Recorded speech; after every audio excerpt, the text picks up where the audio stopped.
بسم اللہ الرحمن الرحیم۔ السلام علیکم پیارے دوستو، جو لوگ کسی ایسی مرض میں مبتلا ہیں جو ان کے لیے مایوسی کا باعث بن رہا ہو اور اس کا کوئی علاج نہ ہو، اہل خانہ اس کے مایوس ہو چکے ہوں، ڈاکٹروں نے ان کو ریجیکٹ کیا ہو کہ اس کا کوئی علاج ممکن ہی نہیں ہے، یا ایسی کوئی بیماری ہے جو بہت عرصے سے چلی آ رہی ہے اور ڈاکٹر حضرات کوشش کر رہے ہیں لیکن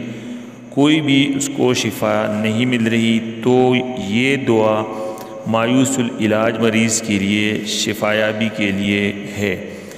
آپ لوگوں کو چاہیے کہ اس کے لیے بعد از نماز عصر باوضو سورہ مجادلہ 3 بار پڑھ کر اور ہر مرتبہ مریض پر پھونکیں۔ یہ عمل آپ متواتر 40 روز تک عمل میں لائیں، انشاءاللہ تعالی مریض مکمل طور پر صحت یاب ہو جائے گا۔ دوستو اب دوبارہ نوٹ فرمائیں، جو لوگ بستر مرگ پر ہیں اور ایسی خطرناک بیماری کا شکار ہے جو ڈاکٹروں نے اس کو ریجیکٹ کروایا ہے، تو اس کے لیے آپ نماز عصر کے بعد باوضو سورہ مجادلہ 3 بار پڑھ کر ہر مرتبہ مریض پر پھونکیں، اور یہ عمل آپ متواتر 40 روز تک کر لیں،